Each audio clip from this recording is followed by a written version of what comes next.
Good afternoon. I'm Rick Sense, and I'm Vice President of Development and Government Affairs for the Greater Green Bay Chamber. And this afternoon, I'll be joined by Scott Rogers, who is my counterpart at the Eau Claire Chamber. And we are going to be talking to you today about the opportunity that is in front of us here in the state of Wisconsin regarding passenger rail. Scott, you want to introduce yourself to everyone?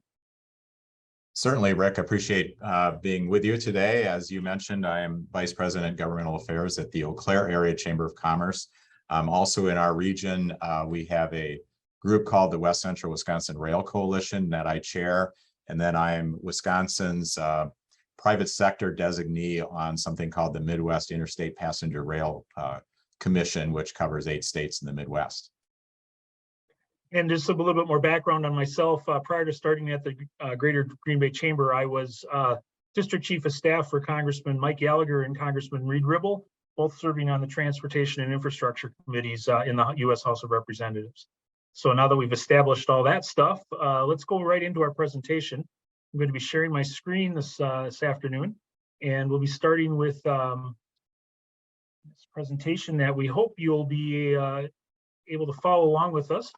And as we go forward. So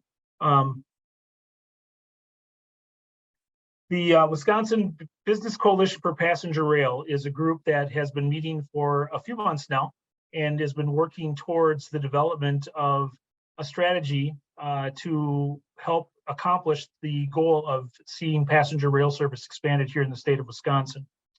But before we get into that, Scott and I thought it would be a good opportunity for us to just kind of go through a little bit of prologue to kind of capture the feel of the things that we've been seeing and that are happening here in the state and what that is leading to and where we're heading. So having said that, kind of start all the way back to the beginning of why we're actually talking about this today. The Infrastructure and Investment and Jobs Act, or the bipartisan infrastructure law, was actually signed by President Biden in November of last year. That law authorizes $1.2 trillion for transportation and infrastructure spending, with over $500 billion of that going towards new investments and programs.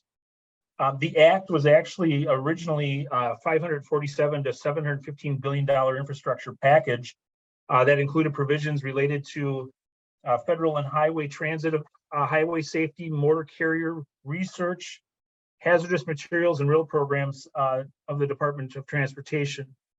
After back and forth and congressional negotiation, it was amended and renamed to the Infrastructure Investment and Jobs Act to include funding for broadband access, clean water, and electric grid renewal, in addition to the transportation and road proposals of the original House bill. This amended version included approximately $1.2 trillion in spending, with $550 billion of that being newly authorized spending on top of what Congress was planning to authorize in its normal allocations. The amended bill was passed by a 69-30 vote in the Senate on August 10th of 2021, and on November 5th, it passed the House by a vote of 228 to 206. 10 days later, it was signed into law by President Biden, as you can see with the picture here. So how has this impacted passenger rail? Well, the infrastructure law was a long time coming, really, for all modes of transportation, but particularly for passenger rail, we're really seeing an unprecedented level of federal investment after it being at a very, very low level, and even many years ago being no investment at all. And so this is a slide from the Federal Railroad Administration detailing the different parts of it. And what's interesting also is that 66 billion of it is advanced appropriations that aren't subject to the annual appropriation process. So this funding is going to be in place, and not only is a certain amount of it going to Amtrak, but when you see these other categories along here, federal state partnership for intercity rail, et cetera, the consolidated infrastructure and safety improvements, those are open for competition even outside of Amtrak. And if you go to the next slide, Rick, this gives you a perspective of how significant this is. The annual for the next 5 years authorized and competitive grants and money to Amtrak each year exceeds the previous 10 years, and then it's going to go on for 5 years. So it's a very significant amount of federal funding that's going to be available for development of passenger rail, which has been long in coming. And part of that expenditure is earmarking specifically $12 billion of those funds for non-Northeast corridor capital projects, which is a large swath of money. When you look at the map that we'll be showing you shortly, you'll see that it's a considerable amount of sum that's going to be basically allocated across the entire United States outside of the Northeast corridor. Corridor routes in general are really passenger rail's sweet spot. They offer safety. It certainly is better than driving and sitting in traffic. And there's a lot of opportunities there that corridors provide that the traditional cross-country stretches that Amtrak might be known for is certainly on a different level than what the corridor opportunity is. We do have a corridor here that we'll talk a little bit about later in more detail, the Hiawatha, which is a good example of that shorter run where it's a short stop or about an hour and a half or 2-hour trip, which is much different than what a lot of people, when you ask them the question outside of the Northeast part of the United States about what Amtrak does and how they provide passenger service. The Infrastructure and Investment and Jobs Act, it created a process under that law, which the FRA is to use to select and prioritize the corridors that are going to be developed as we go forward. There is an opportunity then for the agency to select and then guide federal decision-making about where to invest the resources that are being allocated. Amtrak in particular, but other carriers as well, seek new and expanded partnerships with states, cities, and they're looking at spending the money in ways to improve existing routes, adding more frequency, higher speeds, and also then looking at having more of an opportunity for the federal government to take on more of the corridor development costs where they're needed. And Amtrak is the national passenger rail system that was formed by Congress back in 1971 to take over passenger service throughout the country. They currently have a national network, and one of the things Amtrak did as part of this process is to release a vision map. They call it Connects Us. And it's not set in stone, but it's something Amtrak came up with, saying if there were to be additional investment in passenger rail service, what are some of the corridors that make sense from a potential ridership standpoint, being ready for development, that sort of thing. And if you kind of focus in on Wisconsin, which is on the next slide, you can see that there are several places in Wisconsin that are identified with strong potential for passenger rail service by Amtrak. These are also routes that the state of Wisconsin has identified in something called the State Rail Plan, which is required to develop every 5 years, that shows its future passenger rail routes, and they're actually the same routes that Amtrak included in its vision. So one of the things in West Central Wisconsin, I'll talk a little bit more in a few minutes about what we've been doing in our area with the Rail Coalition. We've tried to identify what are some of the options for us having passenger rail service. We've been talking about a corridor between Eau Claire and the Twin Cities, which is about the same distance as the Hiawatha corridor, where there's a lot of commerce and a lot of potential through service from Chicago, Milwaukee, on the current route up to Camp Douglas, and then through Eau Claire for additional services as they're added, and even shuttle connections to get to the current routes. What you see here is a map that the High Speed Rail Alliance, a national group, did of Wisconsin, saying where are some of the potential passenger routes here.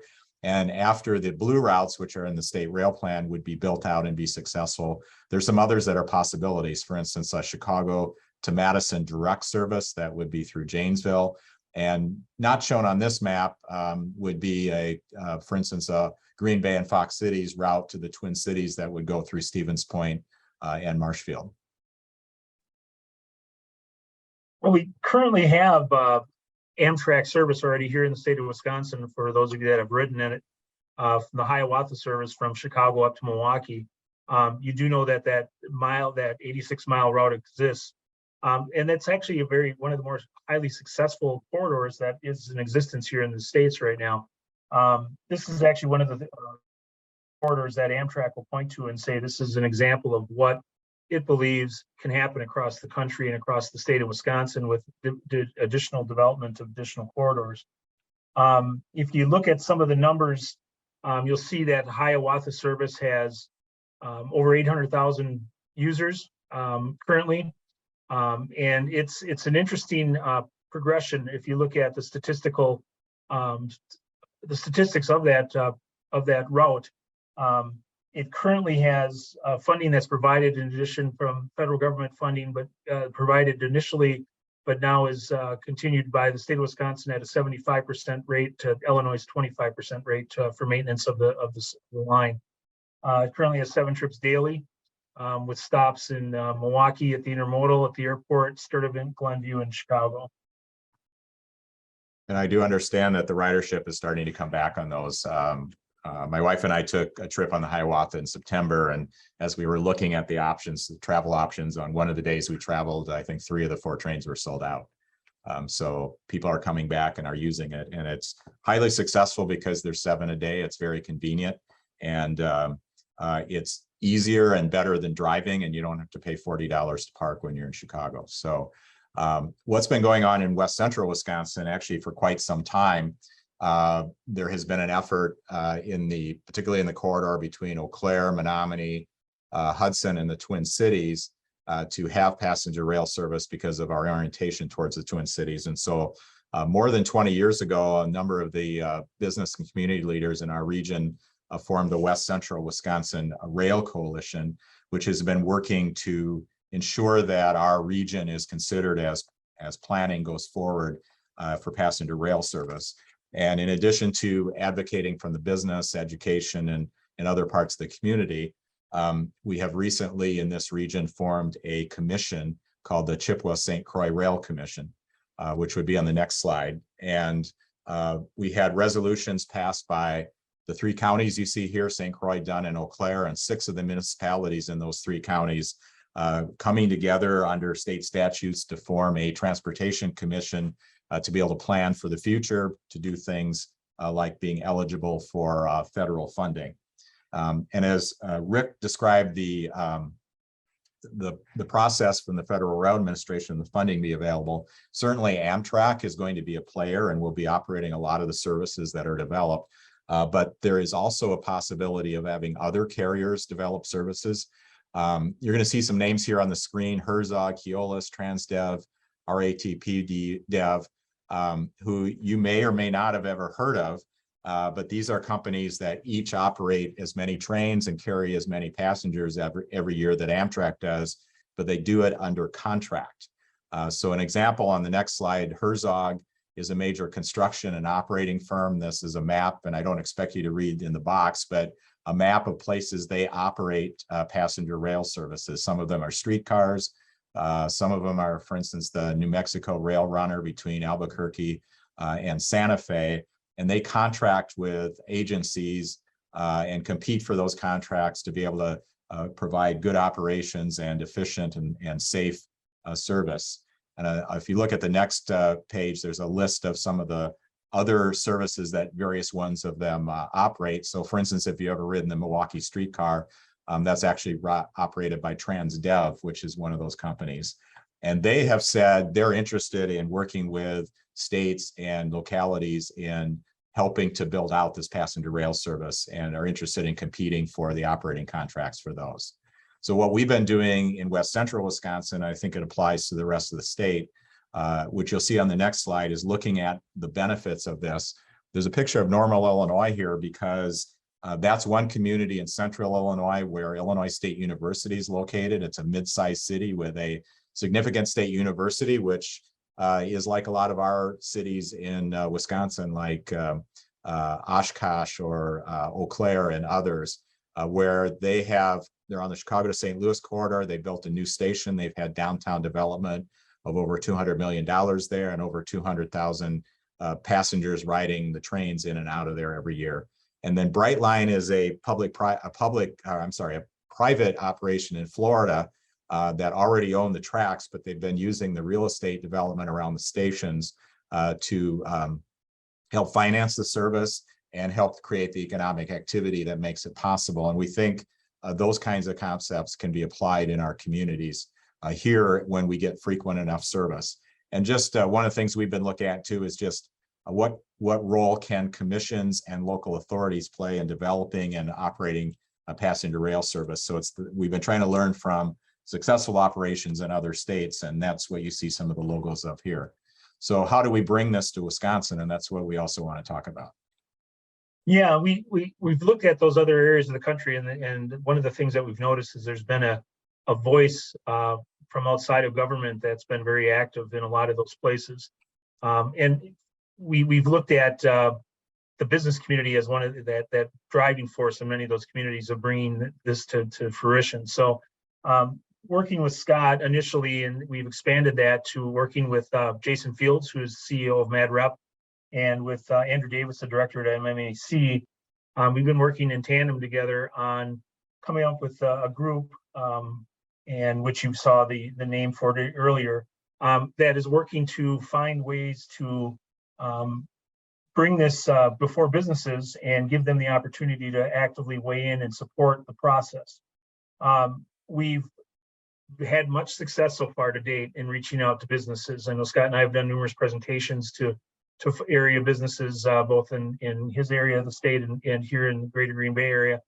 And we've had a lot of positive feedback to date in the business community. And surprisingly, one of the biggest issues we're finding in talking with business leaders is that a lot of the folks that they're talking to from outside of the area that are looking for employment, that are possibly looking for career development and career opportunities, are looking at whether or not passenger rail is available in those communities. They view it as one of those access points to the rest of the world that they want to be able to do. If they want to, go to the Twin Cities for a weekend, they want to be able to do it and have easy access and not have to worry about driving their own vehicles. So we found that interesting so far in talking with a lot of the businesses, that this has really become a talent issue to many. We've also looked at, in addition to pulling all that together, we've identified the need to obviously work with legislators as we go forward. And we've looking at later this year, we'll be identifying champions that we will be able to hopefully work with to help with securing what's going to be necessary as far as resources to move forward with passenger rail. The states have played a key role and will need to play a key role in this going forward, Scott. What kind of things would you be looking at from the state's perspective that people need to know and understand about the role that they are going to need to play? Yeah, there's a couple significant things. One is some of the federal funding, as we talked about at the very beginning, is already specified for Amtrak, but the bulk of it is made available on a competitive basis.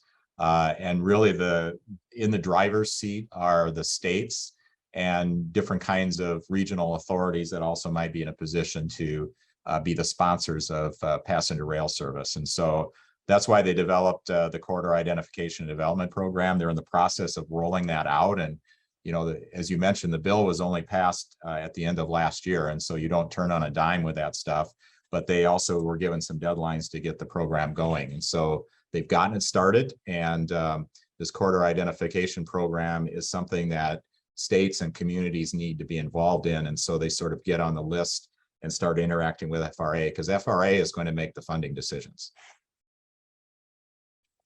Yeah, the FRA has actually published that there's the latest report. This is from May 13th of this year, that walks organizations, communities, interested parties that would like to express an interest in putting together a rail corridor plan, actually how to do it. And if you get specifically to the actual expression of interest section within that, it gives a specific detailed instruction of where you actually need to go ahead and move, get that information to. And Scott, I know that there's been communities across the state already that are starting to go ahead and express that initial interest. Is that something that you're aware of? And maybe we could talk a little bit about some of the different communities that are doing that. Yeah, you bet.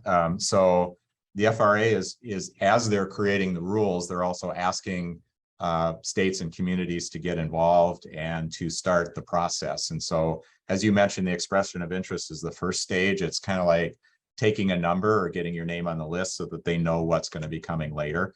And so an example that's been done, actually what we're doing in our area. So if you look at the Chippewa St. Croix Rail Commission, that commission has been meeting monthly. The members include, as I mentioned earlier, 3 3 counties, 6 municipalities, and the Rail Coalition.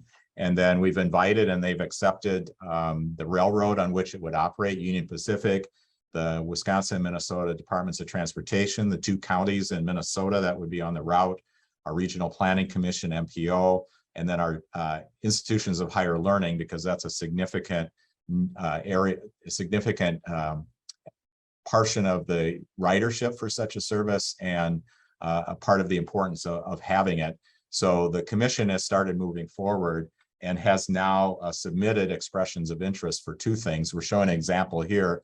It says draft, but it has now gone to the FRA, and that is for a Eau Claire to Twin Cities, a regional corridor with multiple frequencies, somewhat like the Hiawatha, perhaps not as many trains.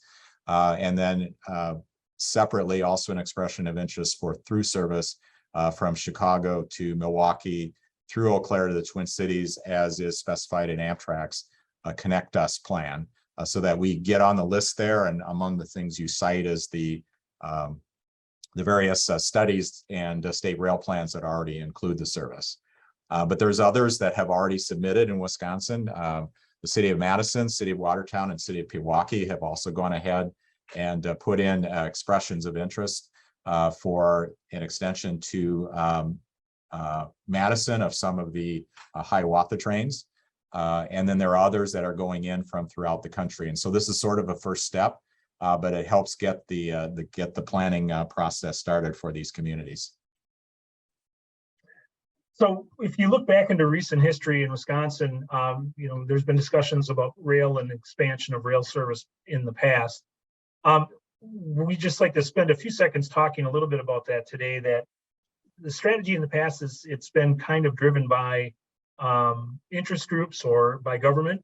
And in talking with the folks I mentioned earlier that we've been meeting with on a regular basis, we kind of had the discussion in the aha moment that maybe this should become more of an approach that is taken not by those in the elected official positions, but those that are in the business community. Really, we're starting to see, and as I mentioned earlier, alluded to it, there's a real desire in the business community to have more opportunities and more options to draw people to the area to work. Talent is a real need and a real issue in our state. And this is one opportunity in one way that business believes is an opportunity to bring more folks to here and to work in Wisconsin and raise their families and have a quality of life that they might not be able to achieve in other areas. So the strategy has been to reach out to businesses.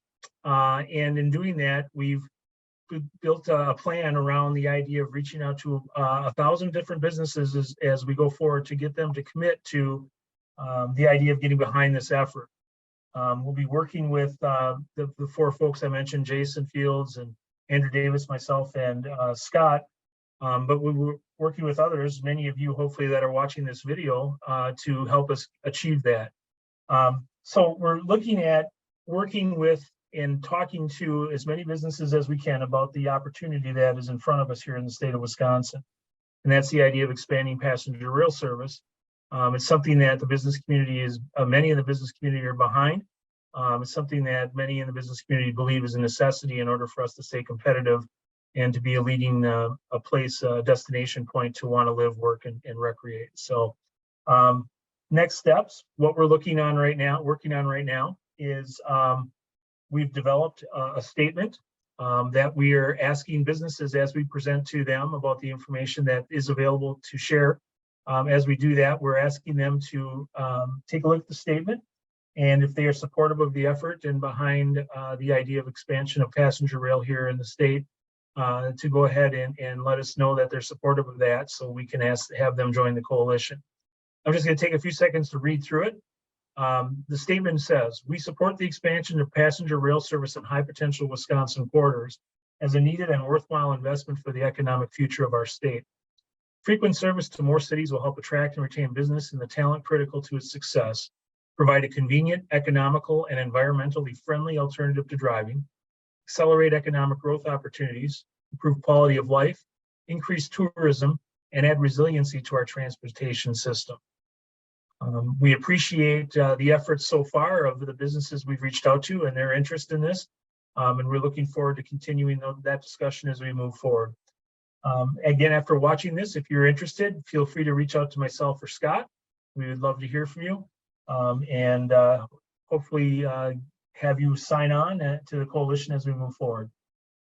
Scott, any last words that you'd like to add? No, I think you've said it very well, but what we try to do in the statement is crystallize what are the benefits and why it's important to our economy and to the resiliency of our transportation system, et cetera, to be able to move in this direction. So appreciate the opportunity to do this. Yeah, thank you, Scott. And just a final, in closing, I'd like to mention that in order for us to get this accomplished, we believe we need to have business come together and speak in as close to a unified voice as we possibly can.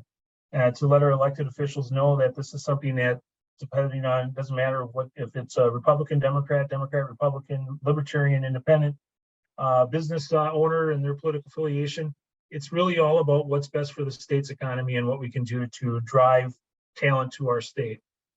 So we're looking at making that the effort here and trying to keep the political side out of it and focus more on the need for this service as we go forward. So I appreciate your attention. And on behalf of Scott, I want to say thank you for listening and wish you the best for the rest of the day. Thank you.